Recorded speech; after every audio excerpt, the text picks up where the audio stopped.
Hello friends, super magic રસોઈમાં મિત્રો આપનું સ્વાગત કરું છું। આજે હું આપણે સવારની એકદમ ટેસ્ટમાં બેસ્ટ અને પતલા દૂધમાંથી પણ ઘાટી ચા કેવી રીતે બને ને એનો વિડીયો તમારી સાથે શેર કરું છું। તો તમને ચોક્કસ આ વિડીયો ગમશે, ગમે તો લાઈક કરજો, શેર કરજો અને સબસ્ક્રાઈબ કરવાનું તો ભૂલતા જ નહીં। અને મિત્રો બાજુમાં રહેલું બેલ આઇકનને પણ પ્રેસ કરજો, જેથી કરીને લેટેસ્ટ વિડીયોની માહિતી તમને ડેઈલી મળતી રહે। તો મિત્રો આપણે જનરલી શું કરતા હોઈએ છીએ કે ચા, દૂધ, ખાંડ બધું ભેગું કરી અને આપણે એને ઉકાળી લઈએ છીએ। તો શું થાય છે કે આપણે જેવી ચા જોઈએ ને એવી બનતી નથી। પણ જો તમે આ રીતે સ્ટેપ બાય સ્ટેપ રીત ફોલો કરશો ને તો એકદમ ટેસ્ટી અને ટેસ્ટમાં બેસ્ટ એવી ડેઈલી તમારી એક સરખી જ ચા બનશે, એની મારી ગેરંટી છે। તો આપણે બનાવવાનું ચાલુ કરીએ। તો પહેલા તો મિત્રો આપણે જો ચાનો મસાલો પણ ચામાં વાપરીએ છીએ, પણ જો જેની પાસે ચાનો મસાલો અવેલેબલ નથી ને એ આ રીતે પણ દરરોજ ચા બનાવી શકે છે। તો અત્યારે જો મેં એક લવિંગ લીધું છે, કેમ કે લવિંગ એકદમ ગરમ હોય છે અને એનો ટેસ્ટ સ્ટ્રોંગ હોય છે, એટલે એક જ નંગ લીધું છે। અને 4 દાણા મેં મરીના લીધા છે। એને પહેલા આપણે ખાયણીમાં નાખીને એને સેજ 2 દસ્તા મારીને ટોચી લેશું આ રીતે। અત્યારે આપણે 1 કપ ચા બનાવીએ છીએ તો એના માટે 1 ઇંચ આદુનો ટુકડો ઇનફ છે।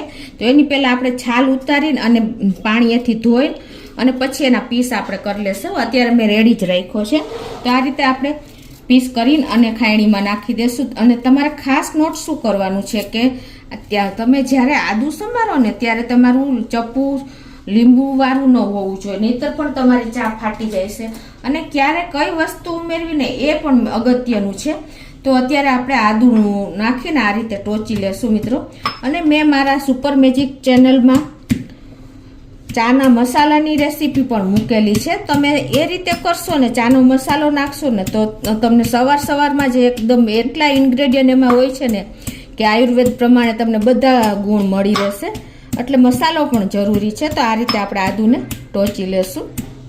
આ રીતે આપણે આદુને જો ટોચી લેશું ને એટલે એનો જ્યુસ છૂટો પડશે ને એટલે એકદમ સરસ ચામાં એની ફ્લેવર આવશે। અને હવે આપણે 2 એલચીના મેં લીધી છે, એને પણ આપણે ફોતરા સહિત જ આ રીતે એને ટોચી લેશું। એલચીનો ગુણ ઠંડો છે અને એની સ્મેલ એટલી સરસ હોય છે ને કે ચામાં આપણને એકદમ તાજગી મળે છે। હવે મિત્રો આપણે પતલું દૂધ હોય અને ઘાટી ચા બનાવવી હોય તો શું કરવાનું છે કે આપણે જે આ મલાઈ ઉતારેલું મારે અત્યારે દૂધ છે, અને દૂધ હંમેશા તમારે ફ્રીજમાંથી થોડુંક વહેલું કાઢી લેવાનું। ચા બનાવ્યું ને એ પહેલાં તમારે 10-15 મિનિટ, એટલે એકદમ ચીલ્ડ દૂધ ના હોય। તો પહેલાં તો આપણે એક તપેલીમાં નાખીને અને આ દૂધને સ્લો ફ્લેમ ઉપર ઉકળવા મૂકી દેશું। હવે આપણે અત્યારે 1 કપ ચા એટલે કે આ મોટો મગ જે કપ છે ને એ ચા હું બનાવું છું। તો અત્યારે જેટલી તમારે ચા બનાવી ને એટલું આપણે પાણી એડ કરવાનું છે। અત્યારે હું આ 1 કપ પાણી એડ કરી અને એને ગેસ ઉપર ઉકળવા મૂકી દઉં છું। આપણું પાણી પણ ઉકળી ગયું છે। હવે આ સ્ટેજે આપણે જે આ મસાલો એટલે કે આદુ ટોચેલું છે ને એ એડ કરવાનું છે। આ રીતે આપણે પાણીમાં આદુ એડ કરશું ને તો ક્યારેય આપણી ચા ફાટશે નહીં। ઘણી વખત આપણે શું થાય છે કે સીધી જો આદુ એડ કરી દઈએ છીએ ને તો આપણી ચા ફાટી જાય છે। એટલે આવી નાની નાની બાબત મિત્રો ધ્યાન રાખશો ને તો તમારી પરફેક્ટ ચા બનશે। હવે આને આપણે 2 મિનિટ જો આ રીતે ઉકળવા દઈએ છીએ। આ બાજુ આપણું દૂધ પણ જો ઉકળી ગયું છે। આપણે પાતળું દૂધ હોય ને આવી રીતે ઉકાળી નાખશું ને તો સરસ આપણું દૂધ 2 મિનિટમાં તૈયાર થઈ જશે। હવે અત્યારે હું ગેસ બંધ કરી દઉં છું। 2 મિનિટ જેવું થયું છે અને જો આપણું પાણી પણ ઉકળી ગયું છે। તો અત્યારે હું આ 1 ચમચી ચાની પત્તી એડ કરું છું। તમે ચાની ક્વોન્ટિટી એટલે કે ચાની સ્ટ્રોંગનેસ આપણે ચાની પત્તી ઉપર ડિપેન્ડ હોય છે કે તમારી ચાની ક્વોલિટી કેવી છે। ઘણી વખત ચા એકદમ માઇલ્ડ હોય છે અને ઘણી ચા એકદમ સ્ટ્રોંગ હોય છે, એટલે આ રીતે તમારી ચા ઉપર ડિપેન્ડ રહેશે કે તમારે કેટલી ચા એડ કરવી। હવે આને પણ આપણે 2 મિનિટ ઉકળવા દેશું। અત્યારે મેં ચા પત્તી નાખી છે, ચા ડસ્ટ નથી। અને મિત્રો બીજું કે આપણે જો આને વધારે કડક કરવી હોય ને તો આને વધારે ઉકળવા દેવાની, અને માઇલ્ડ કરવી હોય તો તમારે થોડીક ઓછી ઉકાળવાની। તમારે દરરોજ ચા બનાવવા ટાઈમે તમારે જોઈ લેવાનું કે તમે કેટલી ટાઈમ જોઈ લેવાનો કે તમે જે પ્રમાણે તમારે ચાનો સ્વાદ જોતો હોય ને એ પ્રમાણે તમારે ચા ઉકાળવાની। એટલે કે ટાઈમ તમે ફોલો કરશો ને તો દરરોજ તમારી એક સરખી જ ચા બનશે। નાખ્યા પછી ચા પણ ઉકળી ગઈ છે. હવે આ સ્ટેજે હું 1 ચમચી ખાંડ નાખી દઉં છું. તમે તમારા ટેસ્ટ એકોર્ડિંગ થોડી વધઘટ કરી શકો છો.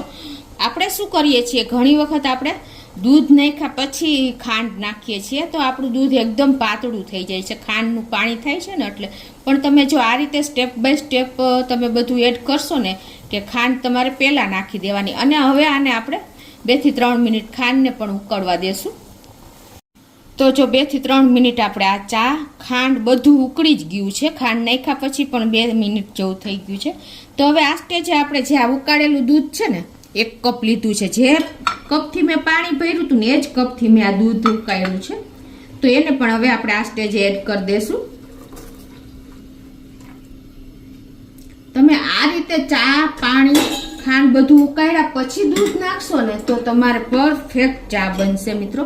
અને તમારે ટાઈમ સેટ કરી લેવાનો. તમારે એક સરખી જ ચા ડેઈલી જોતી હોય ને તો એટલી જ ટાઈમ તમારે પાણી ઉકાળવાનું. આવી નાની નાની બાબત તમે ધ્યાન રાખશો ને તો તમે ધીમે ધીમે પહેલે 1 કપથી ચાલુ કરવાની. જેને 1 કપ ચા બનાવતા આવડી ગઈ ને ગમે એટલી ચા બનાવી શકશે. અને હવે આને આપણે સ્લો ફ્લેમ ઉપર જ આપણે આને ધીમે ધીમે ઉકળવા દેશું 2 થી 4 મિનિટ જેવી. હવે મિત્રો આપણે એકદમ રેસ્ટોરન્ટ જેવી અને લારી ઉપર ટપરી ઉપર જે ચા મળે છે ને એવી જ ચા બનાવવી હોય અને પતલા દૂધમાંથી ઘાટી ચા બનાવવા માટે શું કરવાનું, આપણે અત્યારે મેં આ 1 ચમચી મિલ્ક પાવડર લીધો છે, એમાં આપણે 2 ચમચી જેવું દૂધ નાખીને અને એને મેલ્ટ કરી લેશું. મિત્રો આનાથી તમારે ઇન્સ્ટન્ટ એકદમ સરસ ચા બનશે. અને આ તમને 10 રૂપિયાના પેકેટમાં કોઈ પણ બ્રાન્ડનું મળી જશે. તમે ઘરમાં ક્યારેક હાજર રાખશો ને તો તમારી ચા એકદમ સરસ સવાર સુધરી જશે. મિત્રો આપણે ગુજરાતી લોકોમાં કહેવત છે ને કે જેને ચા બગડી એનો દિવસ બગડ્યો અને જેનું અથાણું બગડ્યું એનું વરસ બગડ્યું. પણ જો સવાર સવારમાં આવી એકદમ ટેસ્ટી ચા મળી જાય, ટેસ્ટમાં બેસ્ટ એવી, તો બીજું શું જોઈએ મિત્રો. તો તમે પરફેક્ટ મેજરમેન્ટ સાથે ચા બનાવશો ને પરફેક્ટ સ્ટેપ સાથે તો તમારી ચા ડેઈલી એક સરખી જ બનશે. તો હવે આપણે જો 2 મિનિટથી 3 મિનિટ જેવું થયું છે તો એમાં આપણે આ દૂધ પાવડર વાળું એડ કરી દેશું અને એને આપણે આ રીતે મિક્સ કરી લેશું. હવે આને આપણે 1 મિનિટ જ ઉકાળશું, વધારે નહીં ઉકાળતા. મિત્રો જો આપણી ચા ઉકળી ગઈ છે અને ચા ઉકળી ગઈ એની નિશાની શું છે કે ઉપર જો આ તર જેવું થઈ જાય. જો મિત્રો છે ને આ રીતે તમારે ચા ઉકળી ગઈ એનું સિમ્બોલ મળી જાય તમને. એકદમ જો પરફેક્ટ ચા ઉકળી ગઈ છે. જે ટપરી ઉપર આ રીતે લોકો ચા ઉછાળતા ઉકાળતા હોય છે, આવી રીતે તમે ચા બનાવશો ને તો તમારી સવારે એકદમ ફ્રેશ અને તાજગી તમને મળી રહેશે. તો આપણે એકદમ ચા પણ ઘાટી જુઓ, તમને ખ્યાલ પણ આવી જતો હશે કે કેટલી ઘાટી ચા થઈ ગઈ છે. આપણું હાવ પાતળું પાણી જેવું દૂધ હતું તો પણ જુઓ. અને જો તમારું કાચું જ દૂધ હોય તો તમારે કાંઈ ઉકાળવાની જરૂર નથી મિત્રો. આવી નાની નાની બાબત તમે ફોલો કરશો ને તો એકદમ પરફેક્ટ તમારી ચા બનશે. મિત્રો ચા દૂધ પાણી ખાંડ બધું સાથે નાખીને ઉકાળશો ને જાજી વાર તો તમારી ચા ચીકણી થઈ જશે. પણ આ રીતે તમે કરશો ને તો એકદમ પરફેક્ટ ચા છે. અત્યારે મારી આ વાઘ બકરી ચા હતી. તમારી ચા ઉપર પણ ડિપેન્ડ રહેશે કે તમારી કડક ચા કેટલા ટાઈમે બને છે. તમારે જેવી માઇલ્ડ જોતી હોય કે કડક જોતી હોય એ પ્રમાણે તમારે બધો ફોલો કરવાનું છે. તો હવે આપણી ચા રેડી થઈ ગઈ છે તો ગાળી લેશું. તો હવે ગેસ બંધ કરી અને આને આપણે જો ગાળી લેશું આ રીતે.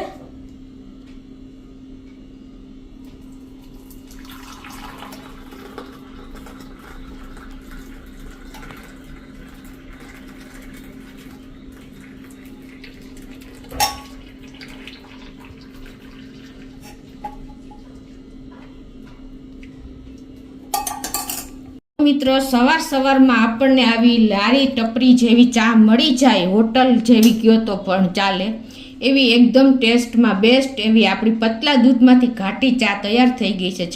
જોતા જ આપણને પીવાની ઈચ્છા થઈ જાય ને. જે લોકોને એકદમ સ્ટ્રોંગ બંધાણી છે ને એ લોકોને તો જોતા જ ઈચ્છા થઈ જશે એવી ટેસ્ટી ચા બની છે મિત્રો. ટેસ્ટી મીન્સ એકદમ કડક અને એકદમ તમે ફ્રેશ થઈ જાવ ને એવી. તો તમને ચોક્કસ આ વિડીયો મિત્રો ગમશે. એક વખત આ રીતે ચોક્કસ ટ્રાય કરજો અને મને કોમેન્ટ બોક્સમાં જણાવજો કે તમને ચાનો ટેસ્ટ ચાની રીત કેવી લાગી મિત્રો. તમને ગમે તો લાઈક કરજો, શેર કરજો અને સબસ્ક્રાઈબ કરવાનું તો ભૂલતા જ નહીં.